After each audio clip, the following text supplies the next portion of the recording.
தந்தை, மகன், தூய ஆவியாரின் பெயராலே ஆமென். ஆண்டவரின் இராவுணவு திருப்பலி. முதல் வாசகம். பாஸ்கா இராவுணவு பற்றிய விதிமுறைகள்.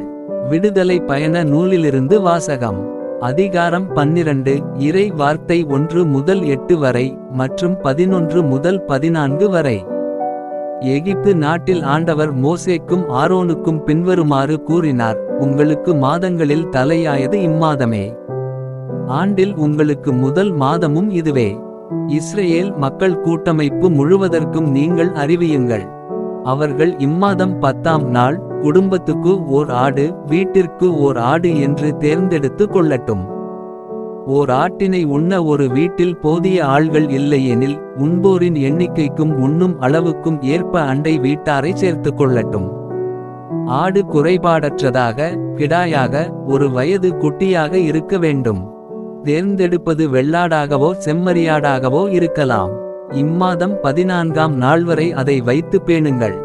அந்நாள் மாலை மங்கும் வேளையில் இஸ்ரேல் மக்கள் கூட்டமைப்பின் அனைத்து சபையும் அதை வெட்ட வேண்டும். இரத்தத்தில் சிறிதளவு எடுத்து உண்ணும் வீடுகளின் இரு கதவு நிலைகளிலும் மேல் சட்டத்திலும் பூச வேண்டும். இறைச்சியை அந்த இரவிலேயே உண்ண வேண்டும்.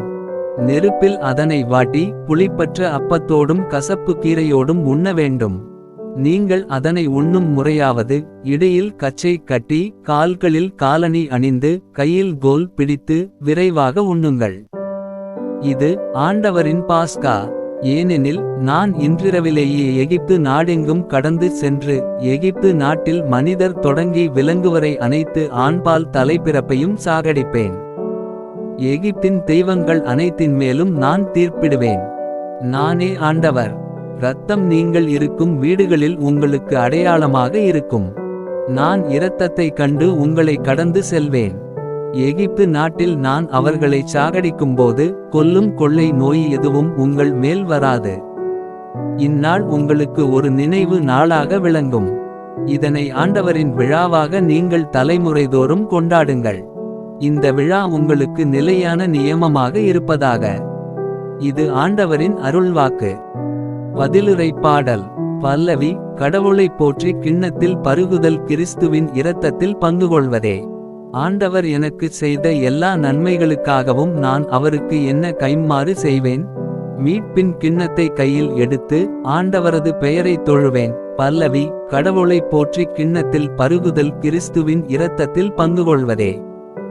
ஆண்டவர்தம் அன்பர்களின் சாவு அவரது பார்வையில் மிக மதிப்புக்குரியது. ஆண்டவரே, நான் உண்மையாகவே உம் ஊழியன். நான் உம் பணியாள், உம் அடியாளின் மகன்.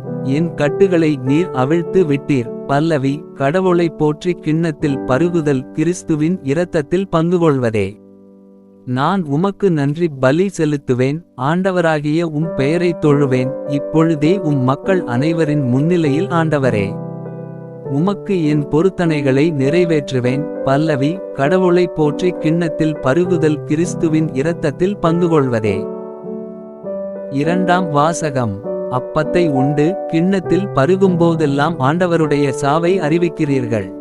திருத்தூதர் பவுல் கொரிந்தியருக்கு எழுதிய முதல் திருமுகத்திலிருந்து வாசகம். அதிகாரம் 11. இறை வார்த்தை 23 முதல் 26 வரை. சகோதரர் சகோதரிகளே, ஆண்டவரிடமிருந்து நான் எதை பெற்றுக்கொண்டேனோ அதையே உங்களிடம் ஒப்படைக்கிறேன்.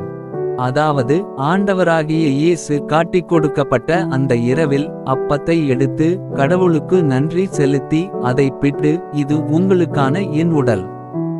இதை என் நினைவாகச் செய்யுங்கள் என்றார். அப்படியே உணவு அருந்திய பின் கிண்ணத்தையும் எடுத்து, இந்த கிண்ணம் என் இரத்தத்தால் நிலைப்படுத்தப்படும் புதிய உடன்படிக்கை. நீங்கள் இதிலிருந்து பருகும் போதெல்லாம் என் நினைவாக இவ்வாறு செய்யுங்கள் என்றார்.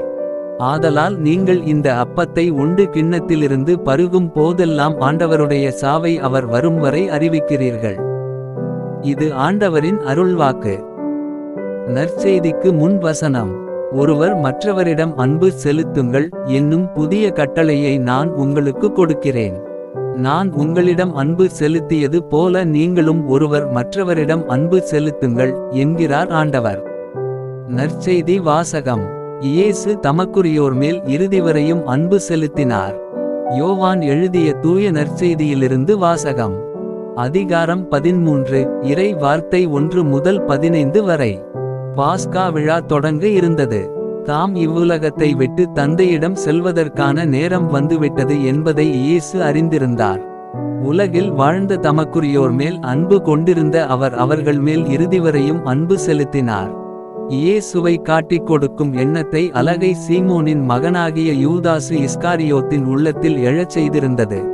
இரவுணவு வேளையில் தந்தை அனைத்தையும் தம் கையில் ஒப்படைத்துள்ளார் என்பதையும் தாம் கடவுளிடமிருந்து வந்ததுபோல் அவரிடமே திரும்பச் செல்ல வேண்டும் என்பதையும் அறிந்தவராய் இயேசு பந்தியிலிருந்து எழுந்து தம் மேலுடையை கழற்றி வைத்துவிட்டு ஒரு துண்டை எடுத்து இடுப்பில் கட்டிக்கொண்டார். பின்னர் ஒரு குவளையில் தண்ணீர் எடுத்து சீடர்களுடைய காலடிகளை கழுவி இடுப்பில் கட்டியிருந்த துண்டால் துடைக்கத் தொடங்கினார். சீமோன் பேதுருவிடம் இயேசு வந்தபோது அவர், ஆண்டவரே, நீரா என் காலடிகளை கழுவப் போகிறீர் என்று கேட்டார். இயேசு மறுமொழியாக, நான் செய்வது இன்னதென்று இப்போது உனக்குப் புரியாது, பின்னரே புரிந்துகொள்வாய் என்றார். பேதுரு அவரிடம், நீர் என் காலடிகளை கழுவ விடவே மாட்டேன் என்றார். இயேசு அவரை பார்த்து, நான் உன் காலடிகளை கழுவாவிட்டால் என்னோடு உனக்கு பங்கு இல்லை என்றார். அப்போது சீமோன் பேதுரு, அப்படியானால் ஆண்டவரே, என் காலடிகளை மட்டும் அல்ல, என் கைகளையும் தலையையும் கூட கழுவும் என்றார். இயேசு அவரிடம், குளித்துவிட்டவர் தம் காலடிகளை